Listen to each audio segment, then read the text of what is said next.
नमस्कार, आप सभी का एक बार फिर से स्वागत है हमारे चैनल भक्ति ज्ञान में। आप सभी को महाशिवरात्रि की हार्दिक शुभकामनाएं। आज महाशिवरात्रि के मौके पर चलिए सुनते हैं महाशिवरात्रि की व्रत कथा। महाशिवरात्रि की व्रत कथा का पाठ हर महाशिवरात्रि के व्रत करने वाले को करना चाहिए। अगर आप महाशिवरात्रि का व्रत नहीं करते हैं तब भी आपको ये कथा सुननी या पढ़नी चाहिए। ऐसी मान्यता है कि जो महाशिवरात्रि व्रत की कथा सुनता और पढ़ता है उसे भी भगवान शिव की भक्ति का लाभ मिल जाता है। इसलिए हर शिव भक्त को महाशिवरात्रि की व्रत कथा जरूर सुननी चाहिए। इसलिए चलिए सुनते हैं महाशिवरात्रि की व्रत कथा। एक बार की बात है, पार्वती जी ने भगवान शिव शंकर से पूछा, ऐसा कौन सा श्रेष्ठ और सरल व्रत पूजन है जिससे मृत्युलोक के प्राणी आपकी कृपा प्राप्त कर लेते हैं। उत्तर में शिव जी ने पार्वती जी को शिवरात्रि के व्रत का विधान बताकर एक कथा सुनाई। ये कथा इस प्रकार थी। एक समय की बात है, एक बार चित्रभानु नाम का एक शिकारी था। पशुओं की हत्या करके वो अपने कुटुंब को पालता था और वो एक साहूकार का ऋणी भी था। लेकिन ऋण को समय पर न चुकाने से साहूकार क्रोधित हुआ और उसने उसको शिवमठ में बंदी बना लिया। संयोग से जिस दिन उसे बंदी बनाया गया उस दिन शिवरात्रि थी। बंदी रहते हुए शिकारी शिवमठ में भगवान शिव के संबंधी धार्मिक बातें सुनता रहा और उसने वहां शिवरात्रि की व्रत कथा भी सुनी।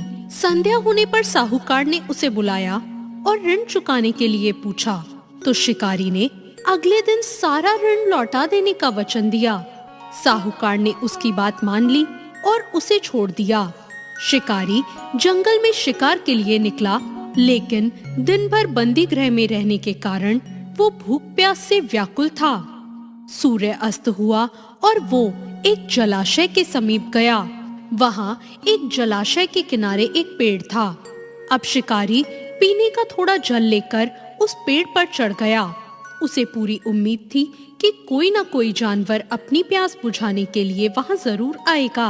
वो पेड़ बेलपत्र का था और उसी के नीचे एक शिवलिंग भी था जो सूखे बेलपत्रों से ढके होने के कारण किसी को दिखाई नहीं दे रहा था। शिकारी को उस बात का पता ना चला और वो भूख प्यास से थका हुआ उसी पर मचान बनाकर बैठ गया। अब मचान बनाते समय उसने कुछ टहनियां तोड़ी और वो संयोग से शिवलिंग पर जा गिरी।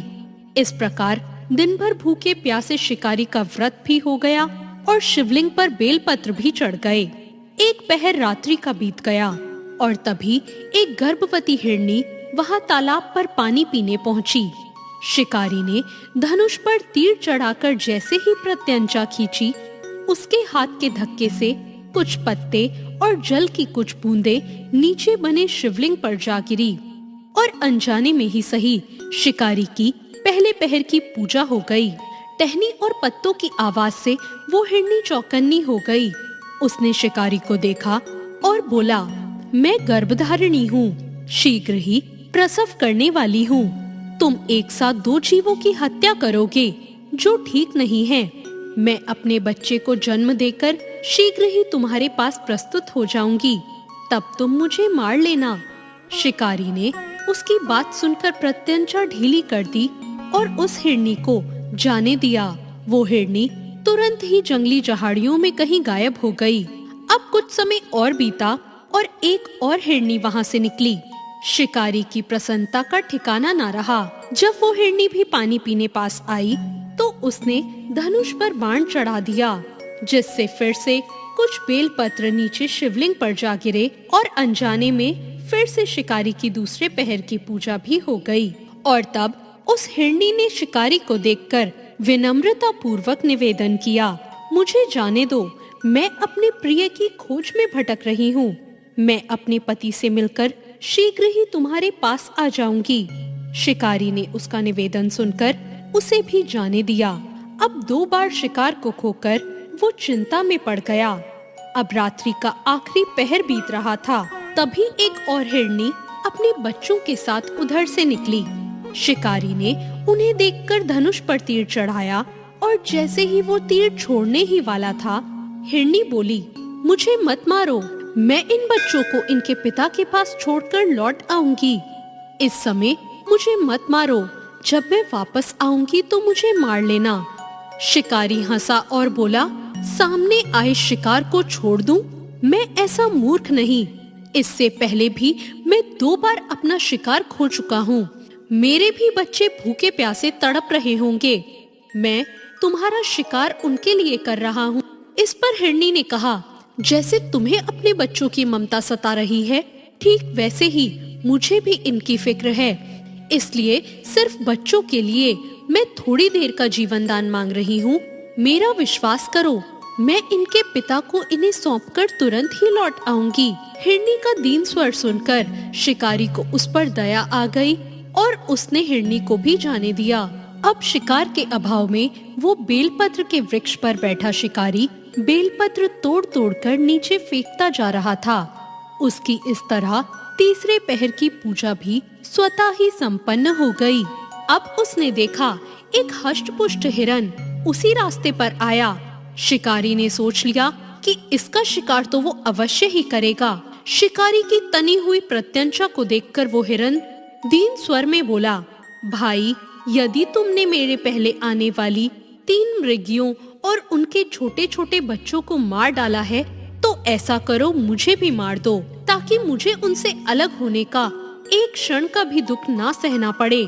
मैं उन हिरनियों का पति हूँ और यदि तुमने उन्हें जीवन दान दिया है तो मुझे भी कुछ क्षण का जीवन दान देने की कृपा करो। मैं उनसे मिलकर तुम्हारे सामने उपस्थित हो जाऊंगा। हिरन की बात सुनकर शिकारी ने सारी कथा उस हिरन को सुना दी।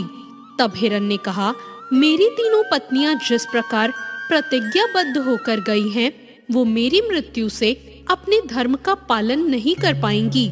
इसलिए जैसे तुमने उन पर विश्वास कर कर उन्हें छोड़ा है, वैसे ही मुझे भी जाने दो।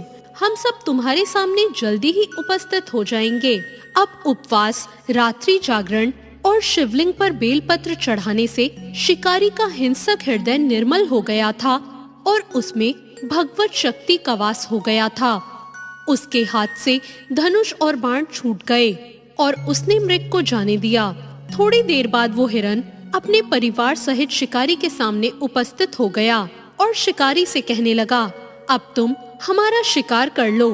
लेकिन जंगली पशुओं की ऐसी सत्यता, सात्विकता और सामूहिक प्रेम भावना को देखकर शिकारी को बहुत गिलानी हुई।